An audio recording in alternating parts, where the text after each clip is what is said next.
Howdy, Larken Rose here. I'm feeling slightly less than entirely patient and polite today, so if this video gets slightly caustic, too bad.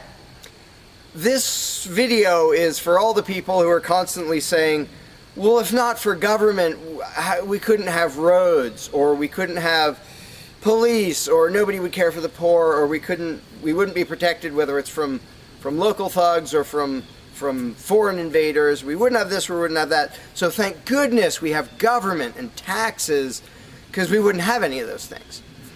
And the first way I'd respond to that is by pointing out the assumptions that underlie that complaint, that argument.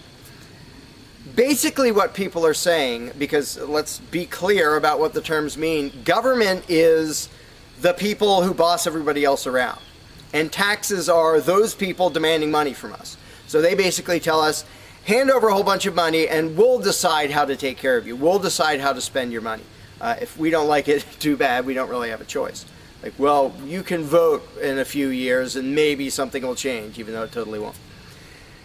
So that's what people are saying. Basically, if we didn't have a ruling class stealing our money and then supposedly spending it to protect us, how could we possibly have roads or anybody to protect us?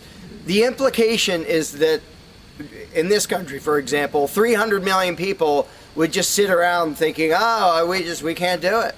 Without politicians and tax collectors, we can't have a road, we can't protect each other, and we can't. And it rests on this bizarre assumption that things that almost everybody wants, they wouldn't do anything to make happen unless there were politicians forcing us to give them money so they can make it happen. And so an example I like to use is, let's apply the same argument to food, because food is pretty darn important. I think everybody can agree. Let's apply the same argument that statists use about the roads or caring for the poor or protection or anything like that. The argument would go like this. Now, in the context of food, listen how idiotic this is. If we don't have government demanding money from all of us under the threat of caging us, and that's what taxation is, here's the money you have to give us, here's the nasty things we do to you if you don't. If that didn't happen so that they could build a big food production and distribution system and feed us, well, we'd all starve. We'd all just sit around saying, gosh, I wish we had food, but no politicians and tax collectors. We're just going to sit around and starve to death. Now, in this country, nobody would believe something that stupid, because all you have to do is go to a supermarket and see a perfect example of really efficient, organized cooperation that nobody is forced to do. There is no, if you're going to make the argument that people make about roads and protection and all that, you'd say, well, nobody is forced to make any food for anybody in this country. How do you know everyone's just going to say, well, it's not my job, and we'll all starve to death? There's no guarantee. There's no master plan guaranteeing that we'll all have food. So obviously we're all going to starve if we don't have an authoritarian government stealing our money and then making food and giving it to us. Because golly gee, we couldn't possibly do it voluntarily ourselves. Again, in this country, nobody makes that argument because they see it happening voluntarily. Nobody involved is forced to do that. Nobody is forced to make you a single bite of food. There is no guarantee at all from anybody. And yet, Americans are, by and large, hugely overweight. Obviously, we don't have a lack of food. We might have a lack of healthy food. But obviously, we see that example, oh, we can handle that. Voluntarily, mutual cooperation, that's fine for food, but for some reason, it's not okay, and we can't even fathom the idea of the exact same thing handling roads, or handling protecting us, or other things that almost everybody wants. So in the question is this bizarre assumption that everybody will sit around really, really, really wanting something, but because there aren't politicians bossing us around and stealing our money, well, how could we possibly do it? And one of the most common things is, who will build the roads? Which is amazingly stupid to me. Just amazingly stupid. I have here in my pocket a little tiny thing. With this little tiny thing, I can be most places in this country and call people all over the world. And I own it myself. I'm not anywhere near rich these days, but I own one. Almost everybody I know has one of these. A little thing that can fit in your pocket, and just on a whim, you can open it and talk to somebody who's on the other side of the planet. And there was no coercion. Nobody forced anybody to make one of these. This is the result of voluntary cooperation. And that's it. Free trade. Organization, yeah, good. Cooperation, yeah, good. Coercion, which is what government is, and taxation, which is theft, didn't need that to do this. So what these people are telling me, oh, we wouldn't have roads if we didn't have government, is that somehow free individuals, relatively free, interacting voluntarily can make it so I can talk to almost anybody in the world on a little thing that fits in my pocket on a budget that is not a very good budget at the moment, but I still have one of these. That freedom, not authoritarianism, can supply me with this, but freedom cannot achieve a flat place. Because that's what a road is. It's a flat place. From here to there, because we have these machines that take us from here to there. By the way, we don't have those machines because of government. We have those machines because of free enterprise and voluntary interaction and cooperation. The idea that freedom can make a car but can't make a flat place is just idiotic. You really think we can't make a flat place? And so I ask people, and they say, well, who will build roads? Are you really telling me that you really and truly think that if government fell off the face of the earth, 300 million people in this country, 7 billion if we want to include the whole planet, would sit around in their houses thinking, golly, I wish I could go visit Fred, but I can't because there's not a flat thing from me to him, and I don't know how to do it. And the other 300 million or 7 billion people, we can't possibly do it because there aren't any politicians and tax collectors. If they were here, we could do it. If they were here to boss us around and steal our money and really inefficiently build a flat place, then we'd be set. Then I'd be comfortable and I could be confident that I could get places. I could visit Fred, I could go shopping, but now we're all going to sit in our houses wishing we could go to the corner store, but we can't because, golly, how could we possibly make a flat place from here to there? We can make these, where you can talk to anybody in the world. We can make machines that you drive around in, but no, we couldn't possibly make a flat place. And when people say, well, who will build the roads? The first answer is the same damn people who do it now. Politicians and tax collectors don't build the friggin' roads. Have you ever seen one out there? No, you haven't. They steal our money, waste most of it, do all their corrupt games, and then they pay other people. Here's an idea. How about if we pay those other people who actually build the stinking road? And the fact that that doesn't occur to people is a great indication of how well indoctrinated people are by the rulers who will perpetually tell us, you can't organize anything, you can't achieve anything, you can't do anything unless we are here to force it on you. And it's, again, there are a zillion examples, whether it's caring for the poor or protection or roads, obviously, where most of the population will say, I'm really concerned that poor people won't be taken care of, which means most of the population wants people in need to be taken care of. And if we didn't have politicians stealing our money, how would it happen? Here's an idea. Take some money out of your pocket and give it to one of the people that you think needs help. Why would you not comprehend that, but you would comprehend some guy 1,000 miles away passing a law to send an armed thug to take your money, to waste 90% of it, and then give a little bit to somebody who may just be defrauding the system or may actually need it? And the amount of indoctrination required to make people even ask these questions of how could we possibly do this without government? What do you think government adds to the equation? It doesn't add any resources. It doesn't create anything. Everything it gives away, it steals from us first, by way of taxation. It doesn't add any skills. It doesn't add any knowledge. The people who are here would still be here if the institution of government fell over. We have all the know-how, we have all the resources, all the technology. The only thing it adds is one group that's imagined to have the right to violently assault and control and extort everybody else. So what the question really means is, how could we have a road, or how could I help that poor, or how could that poor person be helped, or how would anybody protect us if there wasn't a gang of thugs with permission to violently control and rob us? And when you recognize that that is literally what the question means, you already see how utterly idiotic it is. And it's completely the result of authoritarian statist indoctrination. Nobody would come up with that on their own. And you obviously don't see that with the example of food or cars or cell phones or anything else. Nobody says, we won't be able to talk to each other unless there's a gang of thugs that's allowed to boss us around and steal our money. And just economically, how stupid you have to be to think that's a good idea. Here are your choices. Let's do this.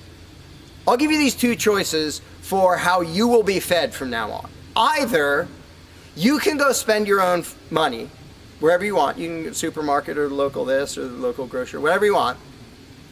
You can go decide what you want, and they'll tell you the price. You decide what you're going to buy and how much. And you can go to different places and you can shop around and you can do all that. That's option number one. But let me warn you, option number one does not give any guarantee that you will be fed.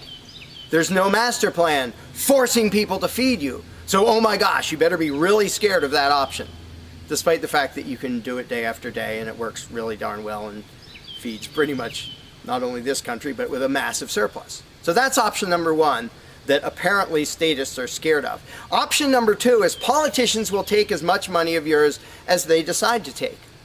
Then they will decide what, if anything, they will buy with that money in terms of food to give to you, to feed you.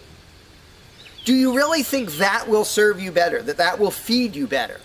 Yeah, I'm much more comfortable that I'll have I'll be fed, I'll be secure, everything will be okay.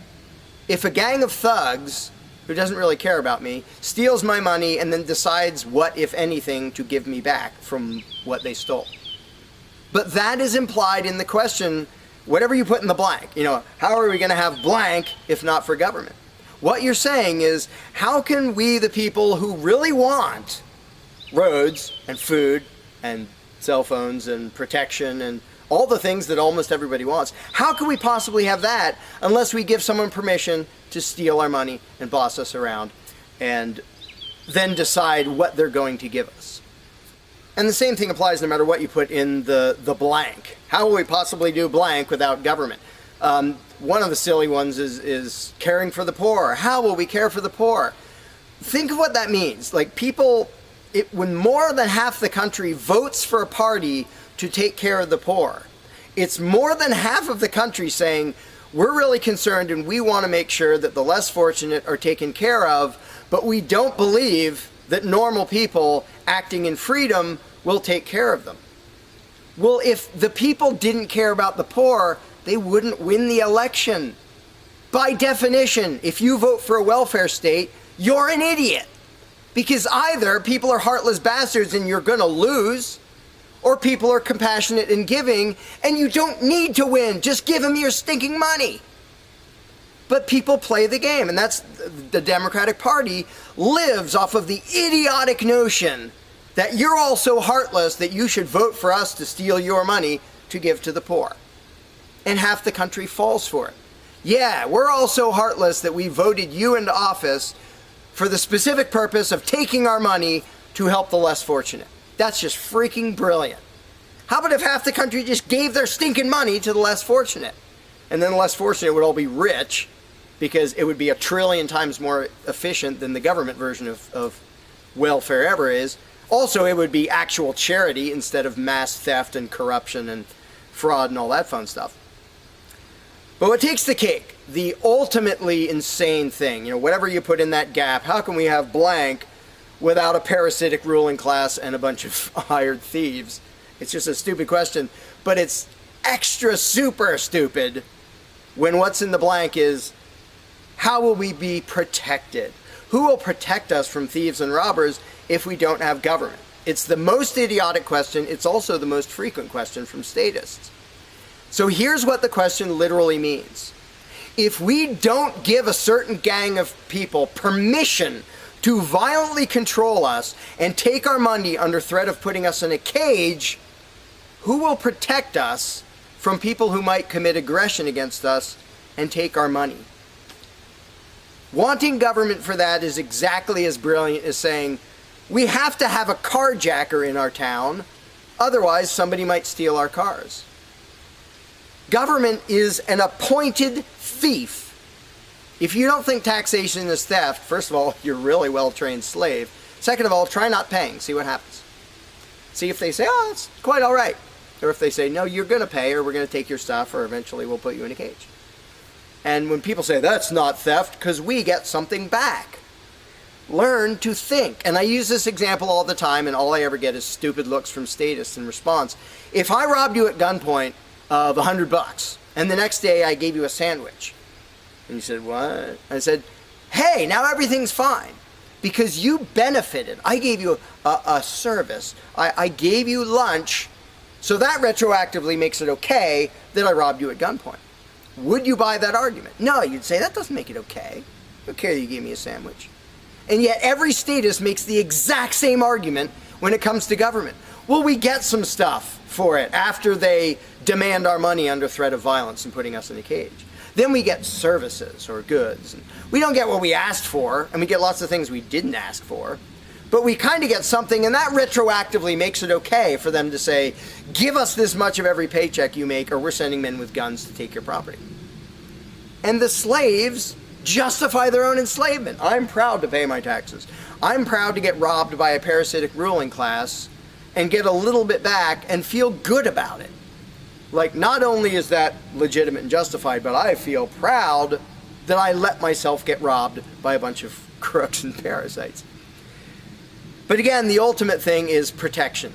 When people say, who will protect us from aggressors and thugs and thieves if we don't have a government? Even though what government is, by its very nature, is a gang of aggressors and thugs and thieves. They issue commands. Every law they pass is a command backed by a threat of violence. You have to do this, you're not allowed to do that. Here are the nasty things we will do to you if you get caught disobeying. I mean, everybody knows that, even though they don't usually say it in terms that blunt and honest and accurate. But to say we need taxes to be protected is as stupid as you can get. It's saying we need theft to avoid theft. And the fact that people are trained to use different words so that this theft sounds okay. It's legalized, it's taxation, and we voted for the people who robbed us. Like, we got to elect our local carjacker, and that means he represents us when he demands our car and points a gun in our face. He's serving us as he steals our car, because he's going to use that car and sell it and make money to make sure nobody else steals our car. That is the essence of government. And the fact that you have hundreds of millions of victims of that scam vehemently defending it and saying, I'm not going to give that up. I don't want to give up government. Who would protect us? I don't want to give up the biggest aggressor on the planet, the biggest thief on the planet. Look at your tax bill and see how much private crooks steal from you. So before you ask that question, before you ask, how could we possibly have roads or protection or water or air or Christmas or Santa Claus or any of the zillion things that statists imagine we can't possibly have without a ruling class, think about what the question actually means. Because when you get to the point where you understand the implications of your own question, asking, how can we possibly have this without a parasitic gang of thugs robbing us? When you actually understand what you're really asking, you won't ask the question because you will realize it's completely freaking idiotic.